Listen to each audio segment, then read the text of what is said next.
right. Good morning again, everyone. My name is Greg Endres. I work as an extension agronomist at the Carrington Research Extension Center.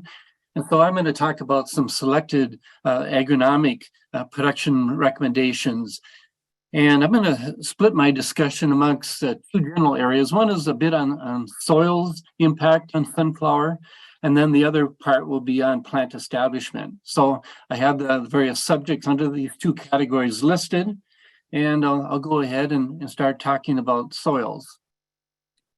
Before I do, though, I want to mention that Hans has spearheaded a very nice sunflower production guide. It was put out a few years ago, and it covers sunflowers from A to Z. So if you don't have a copy of this, we strongly encourage you to get one. It's available electronically, or there are hard copies of this pocket guide available. In addition, the South Dakota State University has a sunflower production guide as well. So if you may want to get your hands on that, as well as to the north, Manitoba has a sunflower production guide as well. So a lot of help out there, but of course they're a little biased, and we think our North Dakota sunflower guide will be quite useful for you. So this is a picture of some young sunflower coming in, some residue. And so I want to talk a little bit about tillage systems.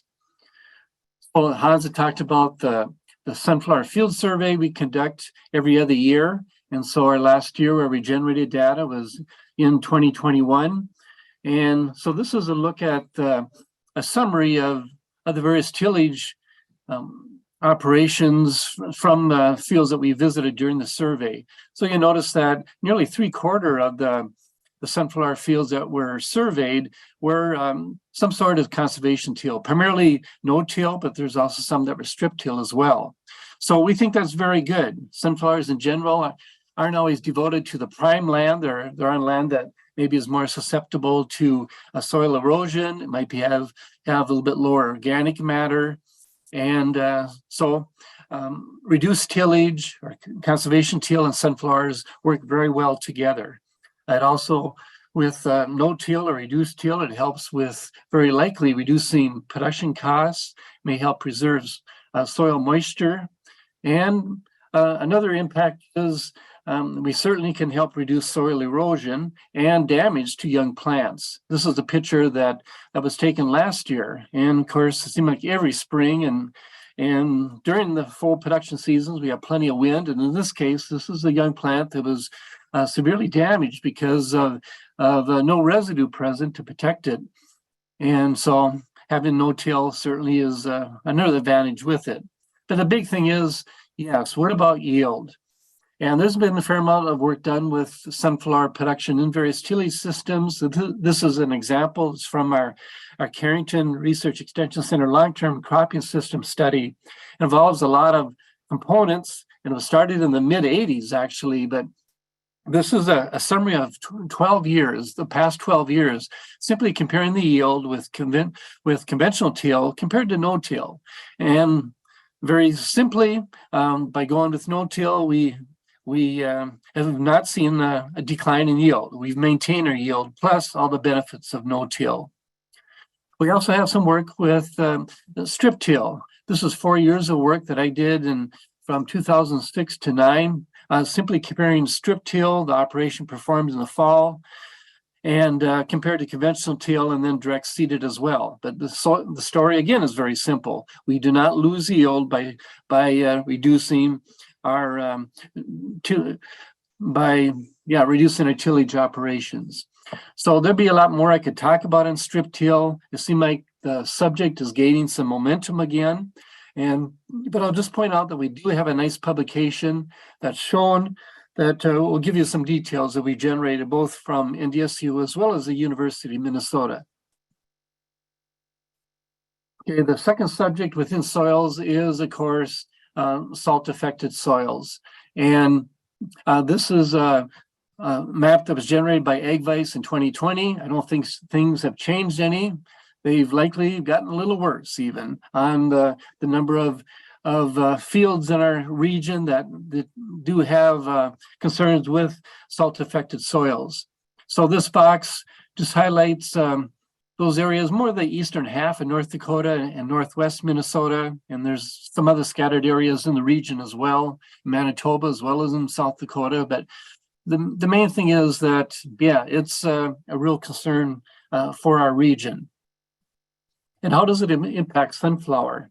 Well, this is a very simple graph just showing the EC, the electrical conductivity. And as the EC goes up, certainly has a negative impact on yield. Very simply, if we have a reading, EC reading, this is on a 1-to-1 basis, soil to water, of only 1, this data would indicate we could lose 10% of our yield. And certainly have fields that are much higher in EC. So sunflowers are not very tolerant, in particular when the seed is germinating, the young shoot, a young plant is just trying to get established. After establishment, and if we have adequate topsoil moisture, then there's a better tolerance with sunflower. But getting it started is where we're very concerned. So what do? Well, you very likely are able to identify general areas where there may be some negative salt impact. So very simply, soil sampling is really important to identify these areas and get a number on them, and then apply management practices. We have a very nice publication, NDSU extension, that's displayed. And so if you do a web search and just type in NDSU saline soils, you should be able to find this. And this will give you a lot of good information on salt-affected soils. So here's a table that's included in it that's very useful, just showing the yield decline as EC goes up with many of our various cash crops. So I boxed in the sunflower impact, and notice if we go up to 2 or a little over 2, that we're all the way up to potentially 25% yield reduction with salt-affected soils. If we go back to 1, it just shows us sunflower are not very tolerant when the plants are very young. What are some options? If we soil test, find a soil that's maybe beyond 1, certainly the best options would be to go with a cereal crop, such as you know, barley or oats or rye are some very good or better tolerant crops. We don't have a lot of substitutes for broadleaf crops on improving tolerance to salt-affected soils. We have a couple specialty crops, safflower or sugar beet, but others more commonly grown. They're all very sensitive to salt-affected soil, especially if you get beyond just the number 1. Okay, and then the third subject that I want to talk about relating to soils is acid soils. And so this is another table put together by AgVice based on soil samples submitted this past growing season. And very simply, it's a very important management concern, in particular in the West River part of North Dakota. Certainly it shows up significantly in South Dakota and definitely in Minnesota, especially the eastern and southern parts. Minnesota has dealt with acid soils for many, many years. It's more of a new challenge for us, in particular in North Dakota. And so this is a nice quick look at troublesome areas, but keep in mind, we can find some very low acid soils, low pH soils throughout the state if we look hard enough. Now, sometimes we don't have to look very hard. This is a picture submitted by our extension agronomist Auden Dickinson, Ryan Vito, of a sunflower field. And notice in the area where the sunflowers look adequate, the soil pH was down to 5. But when it went down even further, below 5, here was the area was identified at 3.9. Notice it had a dramatic impact on stand, and very likely the plants look quite poor as well. And so I did find a paper relating to sunflower production and acid soils. This is work that was done at Oklahoma State, and in the abstract, very simply, they found that sunflower yield was reduced by at least 10%, with soil pH ranging from 4.7 to 5.3. And there's a lot of things that go into this, but certainly if we're below 5, we are very concerned. And a big reason for this, or the negative impact on the sunflower, is the aluminum toxicity. And so we've had many meetings that involved discussion about acid soils this winter and management things to consider. But very simply, liming is the very best option. And so hopefully you've been to some of these meetings, and if not, NDSU Extension does have information to help you with identifying and managing the problem. It's nothing simple, but we do have some answers for you. All right, well, let's move into specifically sunflower production establishment. Of course, we want to have a good stand. Hans talked about that, a uniformly spaced plants within rows. And we want to ultimately get to this point where we reach physiological maturity before the frost hits and have a very productive sunflower crop. Let's go back to the sunflower field survey. Planning is useful on considering the preceding crop. In our survey in 21, we found that about 2/3 of the sunflower were grown in previous wheat fields, or probably small grain fields. And then the next highest acres of a preceding crop was with corn. So we do have some data indicating the performance of sunflower based on the preceding crop. One is in North Dakota at Mandan at the Ag Research Station. They found with spring wheat as a preceding crop to sunflower was very useful, as well as field pea, which is not shown.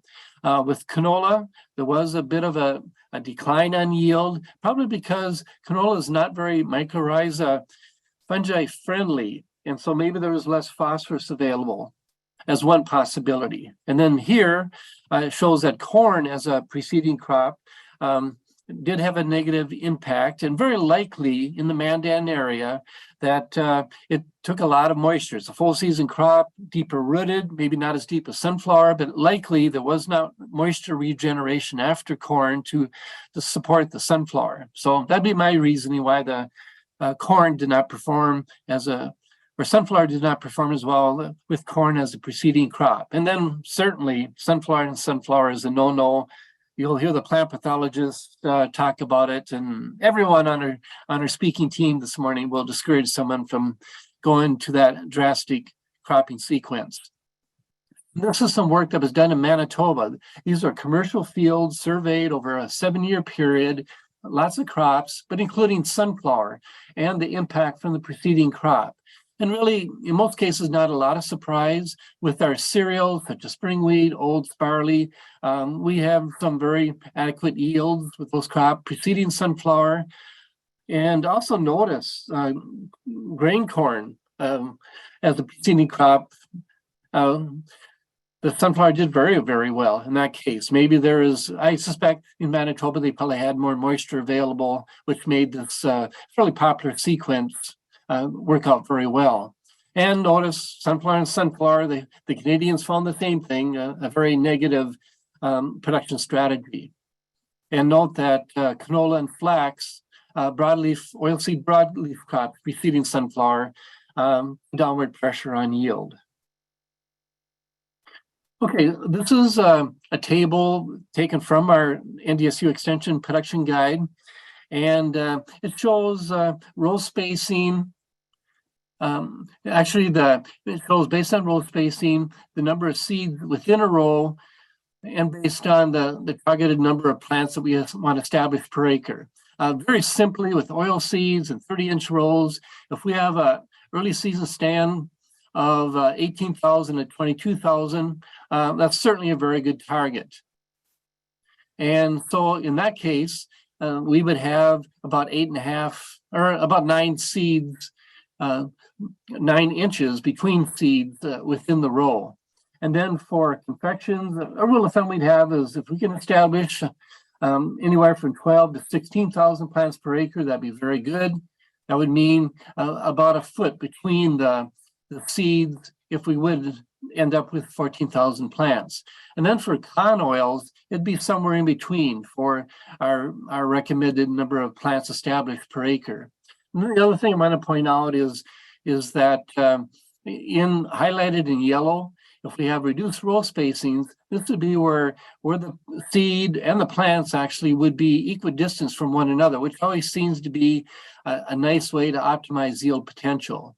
So here's the distance among seeds with 22-inch rows, and if you go to 18, and with the populations targeted for oil seeds, here's the number of inches, approximately about 15 inches between seeds. So I hope this table will give you a general guideline on plant populations and seed spacing based on the rows. And then another table I'll show, this came from the Manitoba Production Guide, and this is very simply the number of seeds per pound for oils or for confections based on the seed size, either 2 to 4 with oils or from medium to extra large with confections. All right, in our production guide, we do have a very nice table and a narrative that describes the sunflower development stages. It's very important that you know the stages because of all the management strategies that go into being successful in sunflower production. A lot of it is relating to plant protection, timing of herbicides, for example, for weed management, certainly timing of insecticides for the many insects that enjoy our sunflowers, in particular during the bloom stages and seed fill stages. So knowing the crop stages are very important for timing our plant protection products, as well as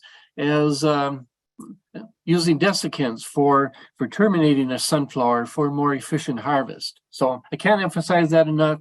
Know your sunflower stages. It'll be very useful for proper management. So we have a lot of challenges out there on defoliation, for example. This picture of grasshoppers enjoying a sunflower plant. And we have some things we can manage, such as some of our defoliating pests, others such as hail or strong winds that can cause defoliation we can't manage. But I just want to show you a table also included in a production guide that just shows the yield loss based on the percent leaf area destroyed and the sunflower stage. And what's quite interesting is I drew a line where the yield loss moves into double digits. And note that the most critical time would be actually during the reproductive stage, which should be no surprise. And the exact stage where we have the most susceptibility to foliage loss and resulting yield would be at the R3 stage. That'd be the stage where the uppermost leaf attached to the stem is more than 2 inches from the bud. So, but anyway, from R2 all the way to R7, at R7 is when you look at the back of the head and it starts to lose its green color. That's the critical stages when we're most susceptible to defoliation from whatever reason it is. Okay, and the last subject I want to talk about is oil premiums. Hans talked a bit about that already. We know they're very valuable as our oil percentage goes above 40%. We want to emphasize hybrid selection, definitely number one. Just like the soybean and iron deficiency necrosis, the number one management tool is selecting the correct varieties, same in sunflower. But how about some other things? Tillage systems. I've looked at our cropping system study data, and I see no relationship with conventional till or no-till and the impact on oil. How about planting dates? Hans alluded to that earlier. More timely planting, say the latter part of May or early June, could be beneficial. Certainly, we'd have a better chance of avoiding a killing frost before the crop reaches maturity. Another impact is that we know with warm temperatures, temperatures during the day above 80 are very good for seed fill. And so planting in late May, we could expect some temperatures like this the last half of July and first half of August. So that'd be good. Plant nutrition, South Dakota State says maybe a decrease in oil with increasing N rates. And maybe Dave Franson's on later would address the subject further if there is more information. And then a subject that came up when I attended the research forum in Fargo was that in the northern parts of North Dakota, at least last year, we saw some very nice oil levels as compared to some of the research sites in the southern part of the state. And so as an example, at Langdon last year, notice the oil content on their hybrid performance test. Same at Minot. It was consistent in 2020 at Langdon, very high protein, but not at Minot as compared to Carrington, where we had the same oil levels. We don't want to push this too hard, but it's interesting that maybe the northern part of the state has a bit of an advantage on having a higher oil percentage. So that's a quick review of a few production aspects that I hope will be interesting for you. And I better close.